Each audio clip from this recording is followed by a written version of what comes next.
All right, welcome everybody. It's Razor with Andy Biersack of Blackvale Brides doing a Facebook Live. Welcome to everybody, and welcome to you, Andy. How you doing? Doing well. How are you doing today?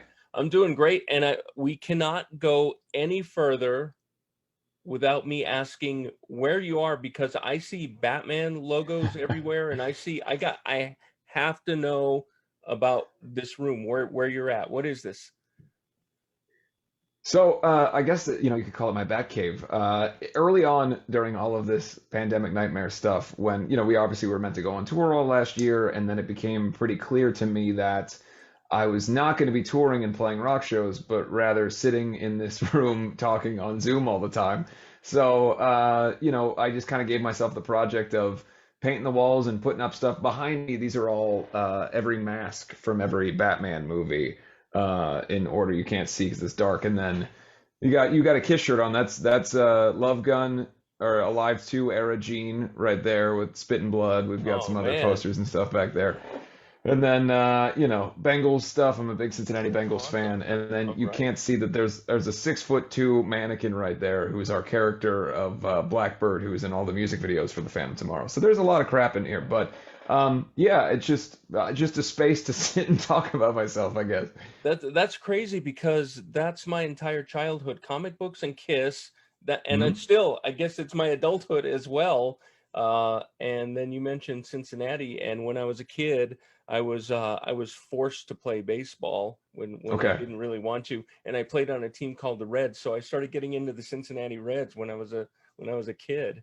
Well, That whole Joe Morgan era and the all Big that. Red Machine. Yeah, so it's kind of crazy that you're talking about all this stuff that I'm involved with. Wait, I wish I could turn this around a little bit more. You would see about like 40 Batman things here in this room.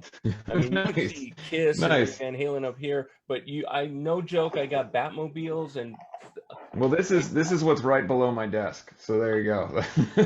dude, I'm about to show you something that's gonna blow your mind. And hold on a second. Hold No on. worries. Hold on.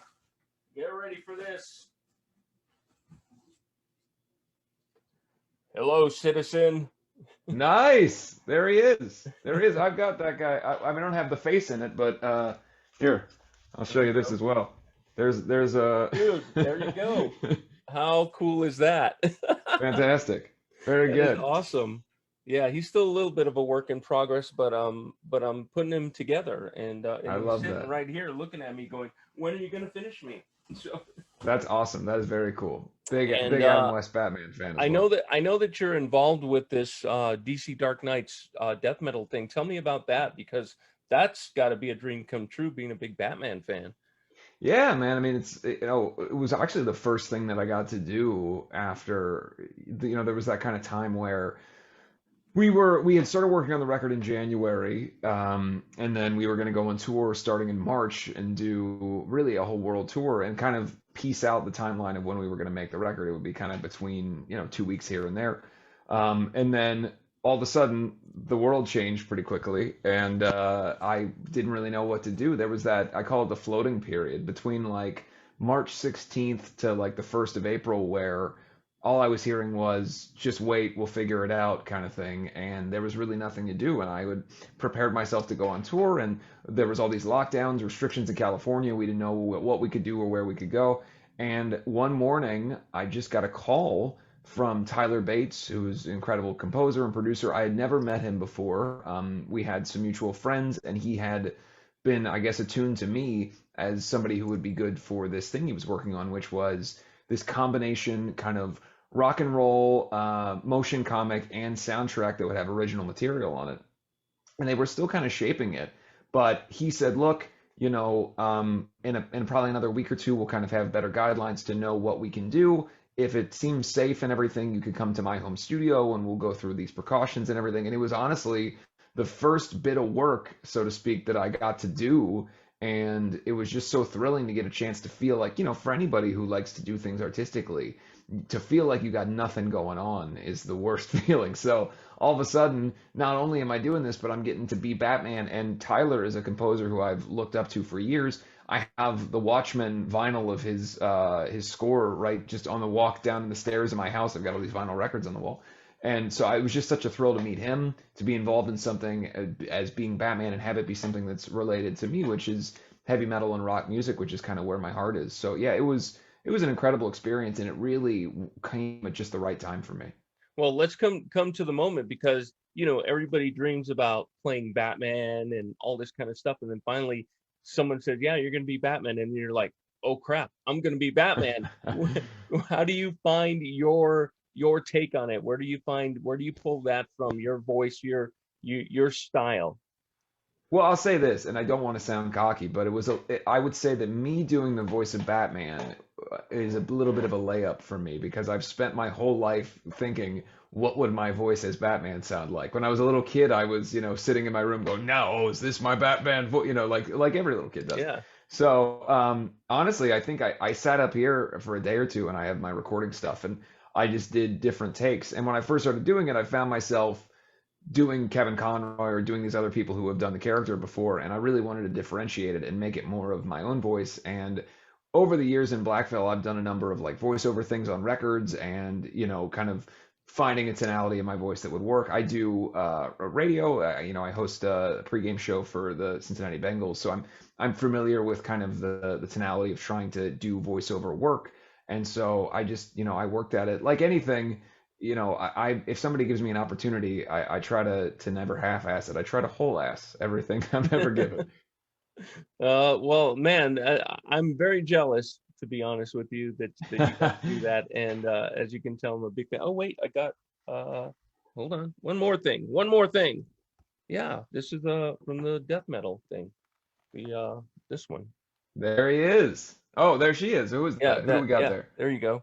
Very nice. Very Yeah. nice. So Batman's everywhere. It's all spilling over everywhere.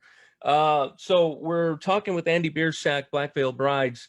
Going to be doing a very cool acoustic performance here exclusively for us here in a little bit. Tell us what, without giving everything away, what kind of thing we can expect here. Well, for us, we've been doing this acoustic thing kind of now for the first time this year because it was a new thing we could do. We had never had the time in the past to be able to develop something like this, which was a specific acoustic set, going through and telling stories, talking about times that we've been in these cities. And so it was just a new chance for us to kind of reevaluate the music and to kind of break it down. And now that we've got Lonnie Eagleton in the band, who's such a talented and proficient player, really adds a level of dimension and depth. So it was just a lot of fun, to be able to go in and take songs that we've been playing live for, in some cases, 12 years or so, and kind of reevaluate how they sound, stripped down. As a big Kiss fan, when I was a little kid, I would watch the Kiss Unplugged, the MTV Kiss Unplugged constantly. And I had the VHS as a kid, and it was a huge part of my adolescence. And so the one thing I always took away from that was Paul Stanley would always say that if a song can't sound good acoustic, it's not a good song. If you can't strip it down and have it still sound good, it's not worth it. So it was a lot of fun to kind of take our material, in some cases, very heavy songs, ballads, whatever it is, and find a way to turn them into acoustic variations. And I'm really happy with what we've been doing, and it's just a lot of fun to get together and play. But obviously now we get to go on tour fairly soon. But over the last couple months, just even getting together to rehearse this stuff has been such a nice thing of, we're a rock band. What we do is get together and play music, and it's been 18 months and not doing that. So to get the chance to do this is just a pleasure for us. Were you surprised at any particular tune about the way it turned out acoustically? And maybe initially you thought, well, it might not work, but then ended up being really, really kind of spectacular kind of thing? Yeah, I would say the song Scarlet Cross, honestly, because when we recorded it, it's so new. When you play a song for years, you kind of go, oh, I could hear different elements of this, or you really break it down. If you're playing a song on the road for a decade plus, you're going to hear every little piece and variation, and even just live, you might change things, or for me, change a vocal melody or delivery. With Scarlet Cross, never played it in front of a crowd before. It's a brand new song from a new record, so we had only ever heard it in its recorded form. So breaking it down and finding a way to make it acoustic and still have the power and the anthemic kind of nature of it was, it changed it for me, just in that I really have a respect of for just the guys in the band to build that. Jake came in with this riff, and now all these years, or all these months later, we've got a song that I believe stands the test of also being acoustic, let alone the kind of big arena rock sound. Yeah, we've been spinning the hell out of that track, and I can't wait to see it live. You guys are actually, you're not coming to Tucson, but you're playing in Phoenix, which is close by, and that's going to be happening September 30 within this moment. How did that all get together that you guys decided to get on the road? Well, so we initially it was kind of one of those things where we had been inactive for a couple of years, and then we went through a lineup change, and we were going to kind of dip our toes back in the water prior to this record coming out, and so the tour had kind of come along the line. We've been associated within this moment for years, whether it's a fandom crossover, whatever it is. We toured with them in Australia in 2013, and it's always seemed like a good marriage, so to speak, of the two bands and fan bases. So it seemed like a good co-headline run to go out there. And then obviously the pandemic hit and that tour got rescheduled. So now almost the dynamic has changed because they've released a record subsequently. We'll be releasing a record while on this tour. There's a new kind of invigorated excitement from both bands and the audiences of both bands that I think a weird silver lining of it is that this tour is, to me, more exciting now just for everybody than even it would have been in 2019 or early 2020. So yeah, I think it's the right kind of combination of bands. Maria and the guys are just fantastic. What they do is so awesome. I mean, and as a fan of theatrical music, like bands like Kiss, to me that's right up my alley is that kind Mhm. of stuff and the show that they put on. So we're excited that people who like theatrical, big, larger than life rock will get to have a night full of that type of stuff. Yeah, that is 100% up my alley because I've only seen you guys once, and it was in 2013, and you guys were on a festival tour, on a festival show, I guess it is. And I actually ran into you in the elevator, and I told you, you guys are the only band worth a crap at this show. And and the reason was because you guys are this, and all the bands on the bill were this. You know what I Yeah, mean? fair enough, fair enough. Yeah, So I was like, man, you guys were the only ones that I was like, man, I got to see these guys, and you killed it that day. So that's the only thank time you. I've seen you. So I'm looking forward to September 30 and seeing you guys up in Phoenix. Let's talk about the new album, The Phantom Tomorrow is what it's called. I have to say tomorrow because I keep wanting to say The Phantom Menace, you know. Yeah, sure. Yeah, yeah, yeah. But tell me about the album. Talk. Yeah, so as I said, it was a situation where we originally we were going to do an EP. We thought we'd release like two EPs over the course of 2020, and then this next year kind of go into the studio and make a full record. And really, we just hit the ground running. The first song that we wrote for the record was Scarlet Cross, and then within that week, we had already written Fields of Bone and a number of other songs. And it was our first time working with producer Eric Ron, who's done Godsmack and a bunch of other really great records recently. And we hit it off right away. I mean, it's just one of those creative relationships where it just worked. And we've been really lucky in our career, whether that's John Feldman or Bob Rock. We've worked with so many iconic producers, and we had that similar kind of symbiotic relationship immediately with Eric. And we threw out the EP idea and just said, let's make this record. And then ultimately, the world gave us a lot of time to make that record. So we were able to devote time that maybe we wouldn't have otherwise been able to do. Most of the time when you're making a record, it's either you do it in a short chunk and then it's done, or you space it out and then it takes a long time to make because it's 3 or 4 weeks here, then tour for 2 months, then whatever. So with this, we were able to spend essentially an entire year, the five of us going into the studio every day, coming home, going back to the studio every day, and it really was the only focus that we had in terms of the art for the entire year. So I think it's our best record. Everybody always says that about their new albums, but I will say this: we are in a better place as a band than we've ever been. We are better musicians than we've ever been. I think that we understand what this band is in a way maybe we didn't in the past. It really feels like everything is hitting and clicking, and I really think fans of the band will really enjoy this record. I don't know if you've seen these, but I'm addicted to reaction videos on YouTube. Okay, And yes, yeah. I've seen a bunch of people react to Scarlet Cross recently. I don't know if you've seen those or not, I but have it's seen a usually, few, yeah. yeah, it's usually like some pop fan or a rap fan is listening to Scarlet Cross for the first time and getting their mind blown and going, drop it down. Let me know what other tunes I got to hear from this band, you know? So I think that's pretty cool that people are latching on to it. It's a great tune, man. Thank Again, you. can't wait to see it live. We're going to be doing some live stuff here shortly here. We're going to be getting into that again Andy, thank you for talking with us. Um, where do you see, the future of Blackvale Brides? I mean, you guys now are almost considered veterans. I think you're getting to that point where you're going to Sure. be in that status. I mean, where do you see that status in the future? Let's say 10 years from now. I know it's hard to say, like, where am I going to be in 10 years? What am I going to be doing? What's your hope for the band? I've always said, because my heroes are bands like Kiss, the goal since I was a little kid was to have the chance to decide when I'm done. And by that I mean the world often tells a band when they're done with that band. You know what I mean? If you're lucky, you get to hang up the leather jacket and the eye makeup on your own time when you want to do it because people have stuck around and supported you. And to me, that is always the dream. So in 10 years, the goal would be to be able to still make the records we want to make, to build the worlds we want to build, do the tours and the shows and bigger staging, bigger production, give a better show.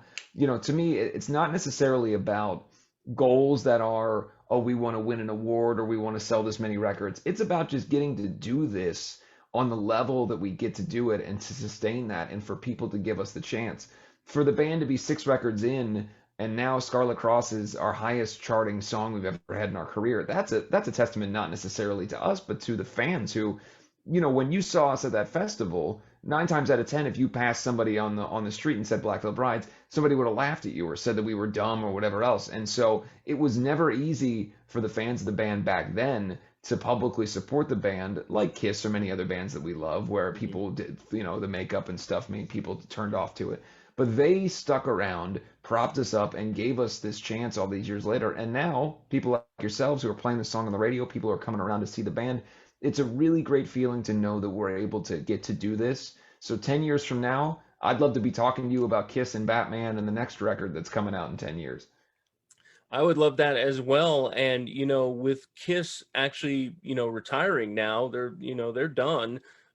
Even, to an extent, Motley Crue, even though they're going to be going on their tour next year or whatever, those type of bands are not even going to be in the picture in 10 years. My hope is that Blackvale Brides is going to be able to carry that torch, because we need a band like that to see big arena rock, big shows. I don't see a lot of those bands here on the horizon, and you guys are definitely there and leading the charge here. I mean, as long as you've been around, hopefully you're going to last and stand the test of time, because we need that. That we need that in rock. Rock needs to be different genres. It needs to be, not focused on one thing, and we need that. So that's my hope. I'm hoping what you're hoping.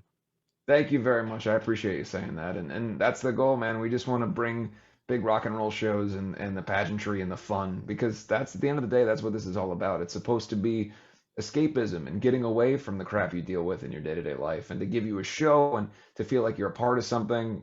Paul always calls it electric church, and that's what we try to subscribe to. It's the idea that when you go to a rock show, you're part of something bigger and we're all together in it, and we want to give a show and we want to entertain. Well, you're doing just that, man, and I appreciate it. So let's get into this thing. We're going to see an acoustic performance of Blackvale Brides right now. Anything you want to say before we get into this thing? Yeah, I mean, we're honestly, we hope people enjoy it. It's a lot of fun to get to do this and to get to go kind of around the country before we can actually go on tour and be here doing these virtual shows. So I just hope everybody loves it, and yeah, we will see you for real in real life soon. Yeah, again, September 30 with In This Moment in Phoenix, and you can go to KFMA.com and get details there. But let's get into it. Thanks again, Andy, Blackvale Brides. This is it.